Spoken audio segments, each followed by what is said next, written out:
Foi bom enquanto durou e agora tem que avisar o governo italiano de que você, infelizmente, separou. Aliás, divorciou-se.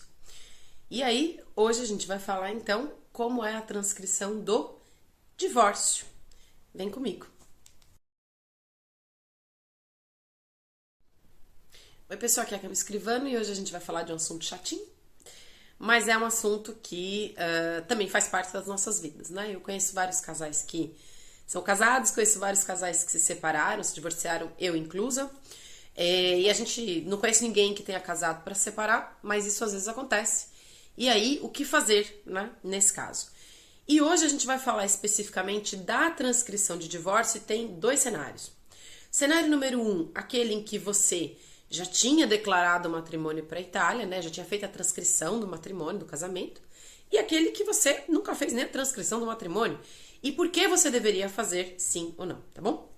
Bom, em primeiro lugar, se você já tinha feito a transcrição do matrimônio no governo italiano, bom, a resposta é rápida e é simples. Por que você deve se divorciar? Porque você se divorciou e aí, portanto, naturalmente, você também tem que atualizar esse seu estado civil na Itália, tá? Em termos práticos, isso não faz com que a outra pessoa perca cidadania, caso ela tenha sido já reconhecida. Naturalmente, se ela não for reconhecida ainda cidadã italiana e você se divorcia, óbvio que ela não vai ter mais direito, mas fora isso, não muda grande coisa para aquela pessoa, tá bom? Nem para você, na verdade, na prática, vírgula. Mas, de qualquer modo, você precisa registrar.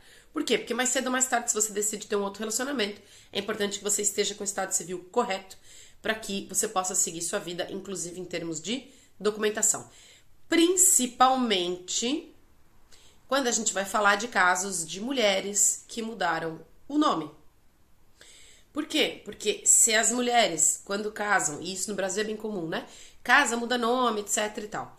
E aí você se separa, você volta pro nome de solteira, você precisa atualizar essa informação também no governo italiano. Depois você vai ter dificuldade de usar documentação, as coisas não batem, para passar em fronteira é uma chatice. Então, nesse sentido, você precisa atualizar os seus dados, ok?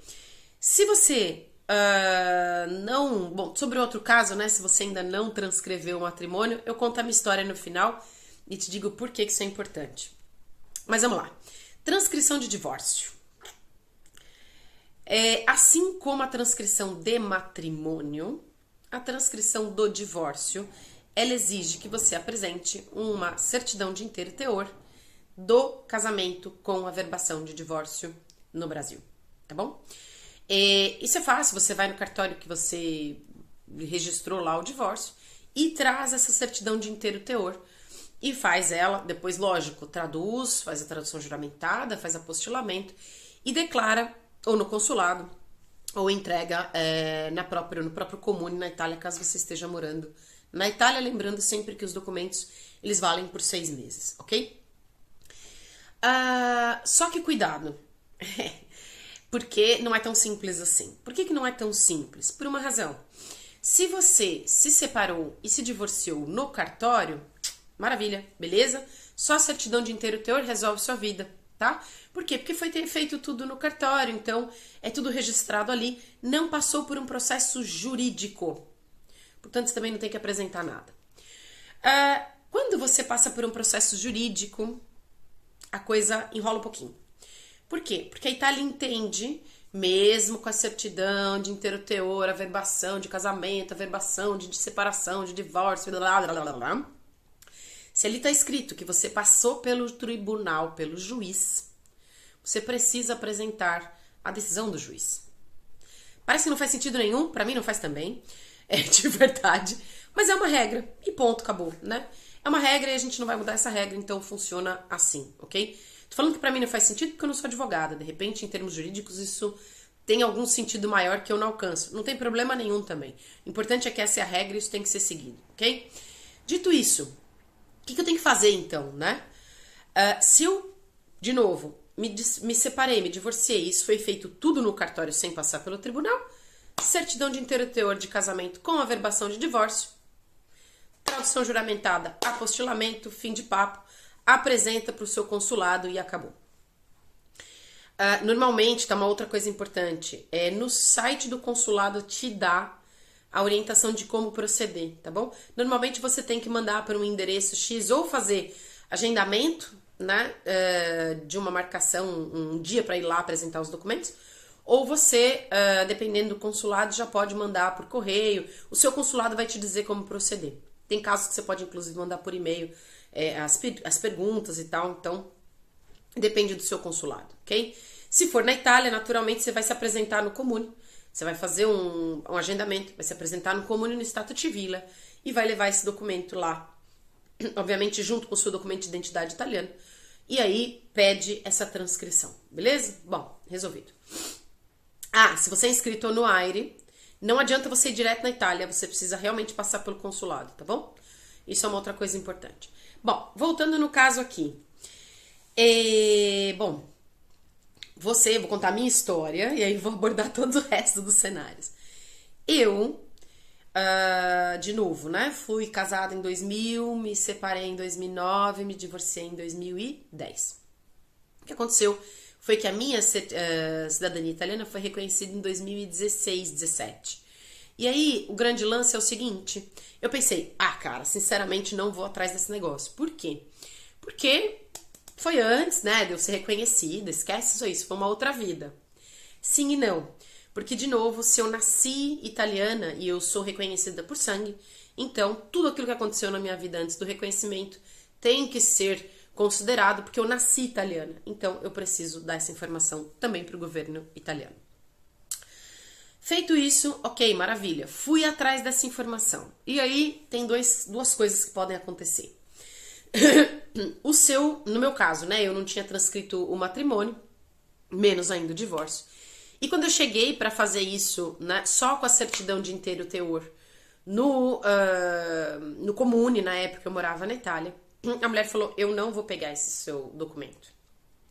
Porque se eu pego esse documento agora, você vai ser considerada casada e não divorciada. Por quê? Porque a parte do casamento, na certidão de inteiro teor, tá beleza, é só isso que precisa mesmo. Se eu precisar registrar divórcio, aqui, esse documento não é suficiente, mesmo tendo a verbação de separação e de divórcio, porque ele fala de tribunal. Então, o que você precisa apresentar? Você precisa apresentar um documento que chama-se certidão de objeto e pé, ok? Também traduzido, juramentado, que é uma certidão que é emitida pelo tribunal que registrou o seu divórcio. Bom, na época eu fiquei... Aí uma cópia também de algumas páginas do processo. Eu vou deixar na descrição o que é necessário. Na época eu falei, cara, sabe de uma coisa, dane-se, não vou fazer nada. Me devolve esse papel aqui, eu vou ficar sem estado civil e deixa isso pra lá. Só que aí o tempo foi passando e chegou um momento em que não dava mais pra deixar assim, né? Porque pra casar de novo, eu preciso resolver isso. E aí eu fui atrás, então, de entender como funciona, tá? Eu vou fazer mais um vídeo pra falar só especificamente do meu caso, porque meu caso foi bem particular, né? Porque o meu caso, como eu me divorciei em 2010, o processo no Brasil não era um processo digital, era um processo físico. Então teve uma passagem a mais, e aí eu vou contar pra vocês no outro vídeo. Mas em resumo, além da certidão de casamento, de inteiro teor, aquela que faz no cartório, você precisa ir no tribunal que registrou então o seu divórcio e pedir uma coisa chamada certidão de objeto e pé. Ok? Se você tiver dúvidas sobre isso, deixa um comentário aqui no fim do vídeo, me chama no Instagram, a gente vai falar sobre isso e eu vou falar ainda no outro vídeo, porque esse assunto pode ser um pouquinho mais polêmico, principalmente porque no próximo vídeo eu vou mostrar pra você que você não precisa de advogado para ter essa certidão de objeto e pé. Eu achava que precisava, mas não. Então, fica de olho no próximo vídeo. De novo, qualquer coisa, me chama aqui. Um grande abraço e até mais. Tchau, tchau.